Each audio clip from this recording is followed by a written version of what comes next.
নমস্কাৰ সকলোকে স্বাগতম জনাই আজি আৰম্ভ কৰিছোঁ মহাপুৰুষ শ্ৰীমন্ত শংকৰদেৱৰ প্ৰিয় শিষ্য মহাপুৰুষ মাধৱদেৱৰ জন্মস্থানৰ বিষয়ে। পবিত্ৰ নাৰায়ণপুৰ 12 বৈষ্ণৱৰ জন্মস্থান। লখিমপুৰ জিলাৰ নাৰায়ণপুৰৰ লেটেকুপুখুৰীত শ্ৰীমন্ত শংকৰদেৱৰ প্ৰিয় শিষ্য মহাপুৰুষ মাধৱদেৱৰ জন্ম হৈছিল। এই থানভাগলৈ 52 নং ৰাষ্ট্ৰীয় ঘাইপথেদি আহি ভোগপুৰ চাৰিআলিয়েদি প্ৰায় 3 কিলোমিটাৰ নিলগতেই থানখনৰ অৱস্থিত। আহক আমি সকলো এই যাত্ৰাৰ অংশীদাৰ হওঁ। আহকচোন দৰ্শকসকল, আমি যাওঁ গুৰুজনাৰ জন্মস্থানলৈ।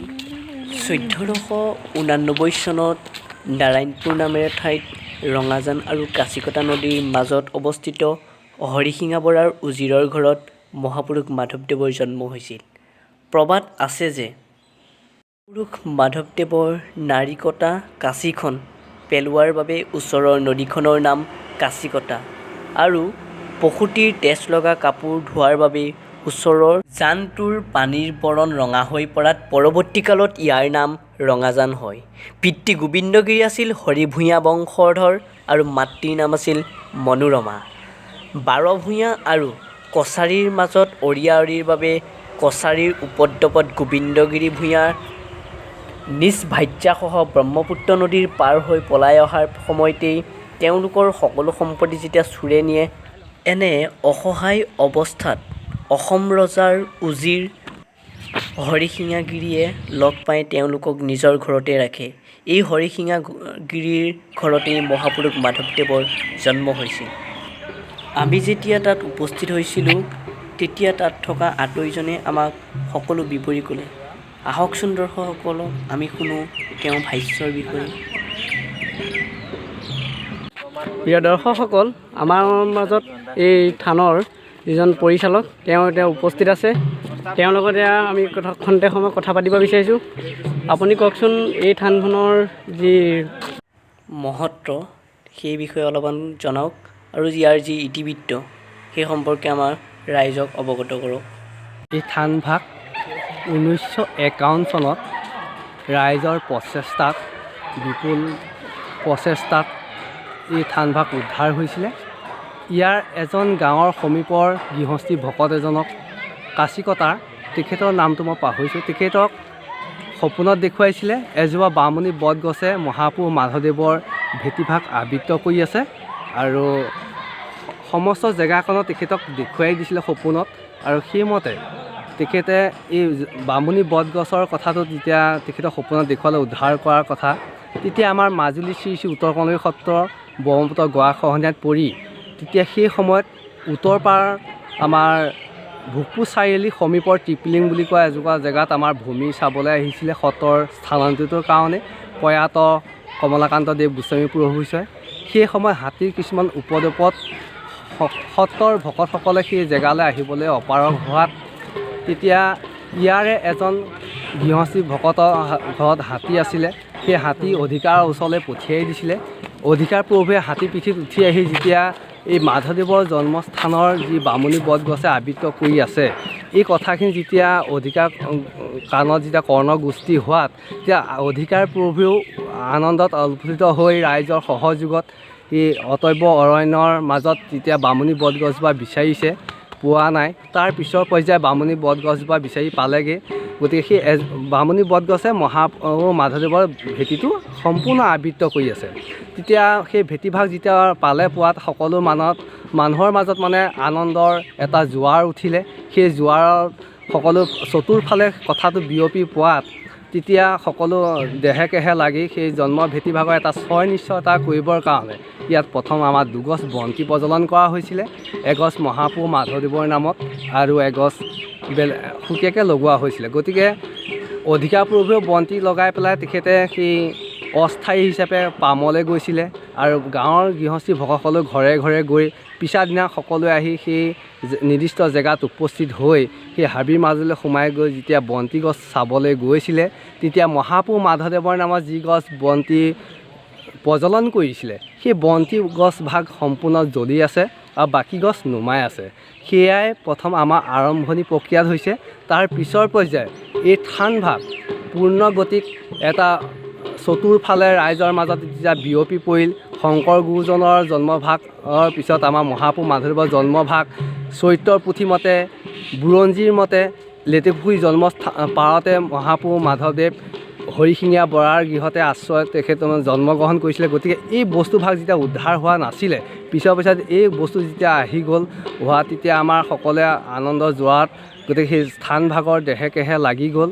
লগাৰ পিছত ইয়াৰ আমাৰ কমলাবাৰী সত্ৰৰ প্ৰয়াত কমলাকান্ত দেৱ গোস্বামী প্ৰভুৱে ইয়াত বন্তি গছ আৰম্ভ কৰাৰ কাৰণে পিছৰ পৰ্যায়ত ৰাইজে মানে আমাৰ কমলাবাৰীকে মানে বন্তি গছৰ মূল প্ৰসংগ যি নৃত্য প্ৰসংগ ভাগ আছে সেই প্ৰসংগ ভাগ আমাৰ হাততে বৰ্তমানলৈকে প্ৰচলন হৈ আছে।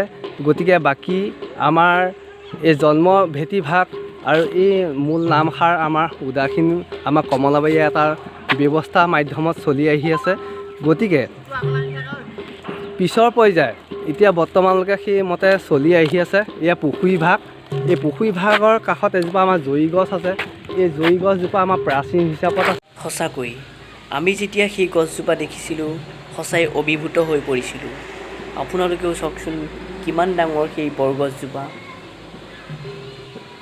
আমি যেতিয়া থানৰ মূল গৃহত প্ৰৱেশ কৰিছিলোঁ তেতিয়া আমাক এই আতৰিজনে যি দুগছি বন্তিৰ প্ৰজ্বলন প্ৰত্যেক দিনা তেওঁ নিতৌ কৰি থাকে সেই বিষয়ে আমাক দেখুৱাইছিলে আৰু কৈছিল কেনেদৰে সেই চাকি গছৰ মহত্বৰ কথা।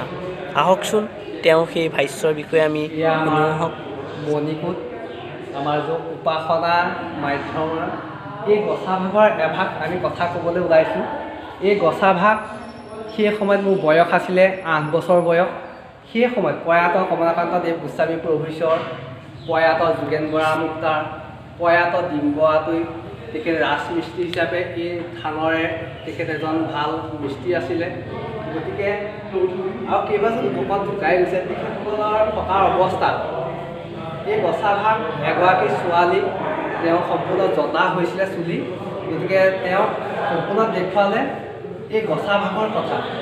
এতিয়া তেওঁ সম্পূৰ্ণ দেখুৱালে মণিকাঞ্চন সংযোগ য'ত ধোৱা ভাগ বেলেগ শংকৰ মাধৱৰ মণিকাঞ্চন হৈছিলে। সেই সংযোগৰ এই গছাভাগৰ প্ৰাকৃতিক কিছুমান ক্ষেত্ৰত মানে উত্তৰ দিশলৈ সেই গছাভাগ গুচি আহিছিলে আৰু সেই ছোৱালীজনীক যেতিয়া কুমাৰী ছোৱালীজনীক সপোনত দেখুৱাইছিলে সেই ছোৱালীজনীয়ে উদ্ধাৰ কৰি উপচোৱা কিন্তু ছোৱালীজনীয়ে বিচাৰি নাপালে। তাৰপিছত ছোৱালীজনীক নিজে আহি পিতৃ মাতৃসহ সহিতে যেতিয়া এই গছাভাগ ইয়াত আগবঢ়াবলৈ আহিছিলে আপুনি তেখেত মানে আগবাঢ়ি আহিছিলে তেতিয়া আমাৰ অধিকাৰ প্ৰভুৱে সেই গছাভাগ থ'বৰ কাৰণে পাত্ৰ পাৰি দিছিলে আৰু সেই গছাভাগ ইয়াত প্ৰতিষ্ঠা হৈছে। গতিকে পিছৰ পৰ্যায়ত সেই ছোৱালীজনী সম্পূৰ্ণ জতা সম্পূৰ্ণ ভাল হৈ গৈছে। গতিকে এতিয়া ছোৱালীজনী বিবাহিতাও হৈ গৈছে। গতিকে এই গছাভাগৰ এভাগ আমি অলৌকিক দেখিছোঁ।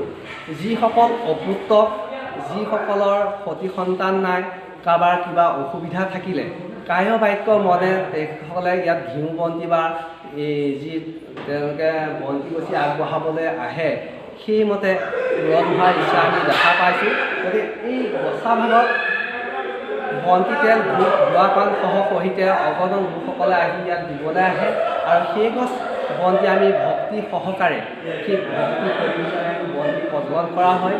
গতিকে এই গছাভাগৰ সেই অলৌকিক শক্তিয়ে আজিও এই গছাভাগৰ কাৰণে যথেষ্ট দূৰ দূৰণিৰ পৰা দেশী বিদেশী পৰ্যটকসকলে আহি এই মহাপুৰুষ মাধৱদেৱৰ জন্মস্থানভাগ চাবলৈ আহিছে। গতিকে আমি ভাবিছোঁ বৰ্তমান আমি ৰাইজৰ কাৰণে কাম কৰাৰ এটা মানুহ হিচাপে আহি সত্ৰৰ পৰা আহি আমি ইয়াত উপস্থিত হৈছোঁহি। গতিকে ইয়াত যিজন বুঢ়াভকত প্ৰয়াত যোগেন বৰা আতৈ আছিলে মোৰ বুঢ়াভকত হয়। তেখেত ঢুকোৱাৰ পিছত এতিয়া আমিয়ে সম্পূৰ্ণ দায়িত্ব ল'বৰ কাৰণে আপোনালোকৰ শ্ৰীচৰণলৈ আহিছোঁ। গতিকে এই থানভাগ বিশ্ব দৰবাৰত আমি প্ৰতিষ্ঠাৰ কৰিবৰ কাৰণে তেখেতক যাতে যিসকলে নাজানে গতিকে এই থানভাগ ক'ত আছে কি কথা এই আপোনালোকৰ ইউটিউবৰ চেনেলৰ যোগেদিয়ে যাতে সকলোৱে পায়। গতিকে এই থানভাগত সকলোখিনি আহক। আমাৰ গুৰুজনৰ যি ঐতিহ্য বৰনাৰায়ণপুৰত জন্মগ্ৰহণ কৰা সকলো স্বনাম ধৰ্মৰ ব্যক্তিসকলে তেখেতসকলৰ পৰম ভাগ্য য'ত মহাপুৰুষ মাধৱ গুৰুজন ইয়াত আৱিৰ্ভাৱ হৈছে। গতিকে এই তেখেতসকলে সকলোৱে আমি একান্ত প্ৰতিষ্ঠা কৰি এই থানভাগ আমি উদ্ধাৰখিনি কৰি যাতে ৰাইজৰ মাজত আমি এটা বিস্তাৰিত এটা আমি প্ৰভাৱ পেলাব পাৰোঁ তাৰ কাৰণে আমি প্ৰয়াস কৰা হৈছে। আৰু আমাৰ এখন বৃহৎ আমাৰ পৰিচালনা কমিটি আছে। সেই পৰিচালনা কমিটি হিচাপতে আমাৰ থানভাগ সম্পূৰ্ণ যাৱতীয় কামখিনি আমাৰ সুচাৰুৰূপে হৈ আছে গতিকে সকলো ৰাইজক আমি আহ্বান কৰিছোঁ, আহক আমাৰ গুৰুজনৰ পদৰেণু সকলোৱে আমি মূৰ দোৱাবলৈ পাওঁ। যুৱক যুৱতী যি চাম উঠি আহিছে সকলো আহক আমাৰ মহাপুৰুষ মাধৱদেৱৰ জন্মস্থান ভাগত আমি সকলোৱে এই গুৰুজনৰ আশীষ ল'বৰ কাৰণে সকলো আহক। আমি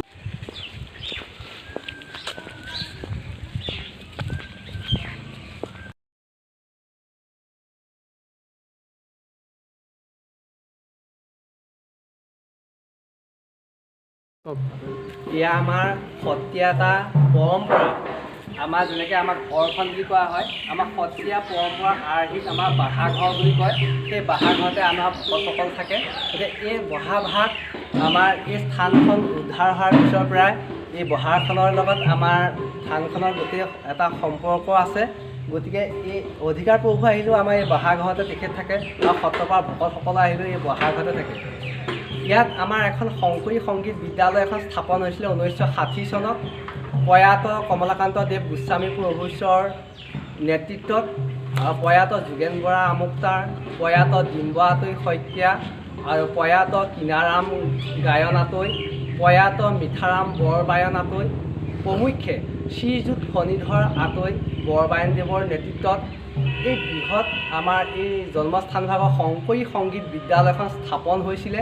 গতিকে ৰাইজৰ স্বনামধন্য ব্যক্তিসকলৰ প্ৰচেষ্টাত, সত্ৰৰ প্ৰচেষ্টাত, গতিকে বৰ্তমান এই আমাৰ অসম চৰকাৰ হওক, ভাৰত চৰকাৰ হওক, যি আমাৰ CCRT যি জলপনীয়া ব্যৱস্থা আমাৰ কৰা হৈছিলে, গতিকে আমাৰ এই স্কুলখনৰ পৰা, আমাৰ এই বহাখনৰ পৰা গতিকে আমাৰ সেই তেখেতসকলৰ স্কলাৰশ্বিপৰ ব্যৱস্থা হৈছিলে। দিল্লীতো আমাৰ স্কলাৰশ্বিপৰ ব্যৱস্থা হৈছিলে। শেহতীয়া পৰ্যায়ত বৰ্তমান আমাৰ বৰবায়নদেৱ আছে। আপোনাৰ নামভাগ কৈ দিয়ক।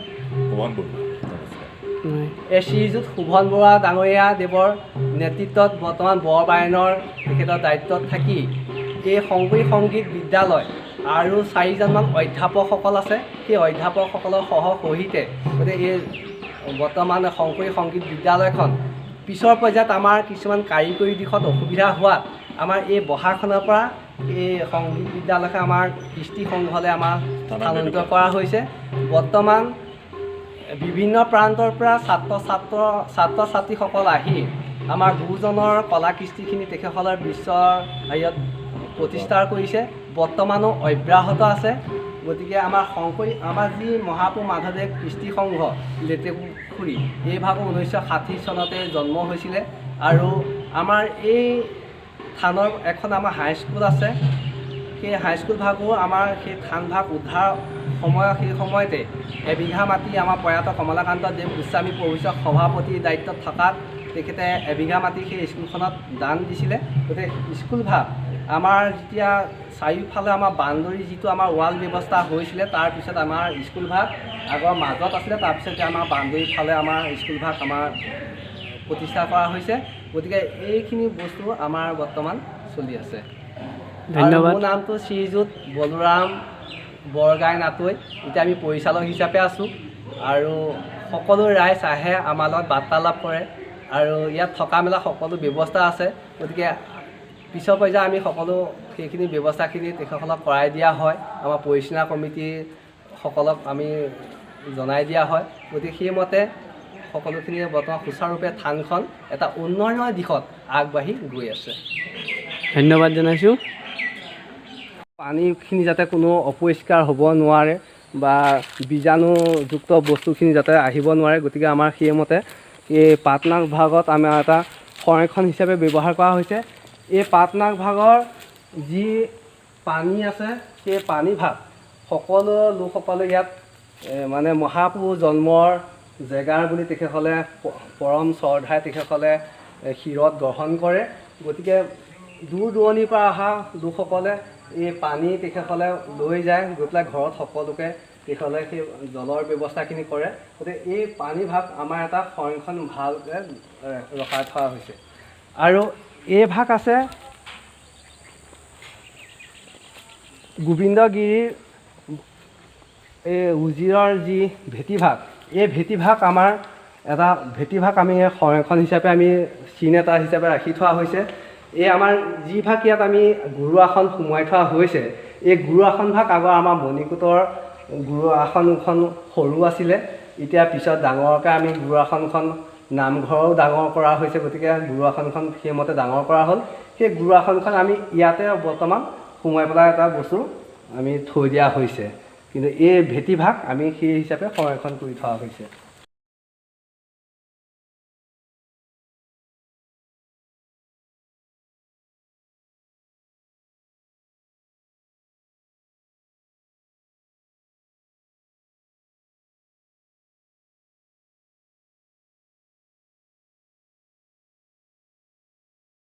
তাৰ পাছত আমি ৰাওনা হৈছিলোঁ গুৰুজনাৰ অন্য এখন থান ৰঙাজান থানলৈ। কিন্তু আমি সেই থানৰ কোনো ভাষ্য ল'ব নোৱাৰিলোঁ, তাৰ বাবে আমি দুঃখিত। পৰৱৰ্তী পৰ্যায়ত আমি সেই থানৰ বিষয়ে আপোনালোকক অৱগত কৰিম। এই বৰনাৰায়ণপুৰ অঞ্চলত মহাপুৰুষ মাধৱদেৱৰ জন্মস্থান হোৱাৰ বাবেই 1964 চনত মাধৱদেৱ মহাবিদ্যালয় গঠন হৈছিল। তাৰ পৰৱৰ্তী পৰ্যায়ত বৰ্তমান মাধৱদেৱ বিশ্ববিদ্যালয় ৰূপান্তৰিত কৰা হৈছে। ইয়াৰ উপৰিও মাধৱদেৱৰ নাম অনুসৰি মাধৱদেৱ কলাক্ষেত্ৰ স্থাপন কৰি তাৰ কাম পূৰ্ণগতিত চলি আছে।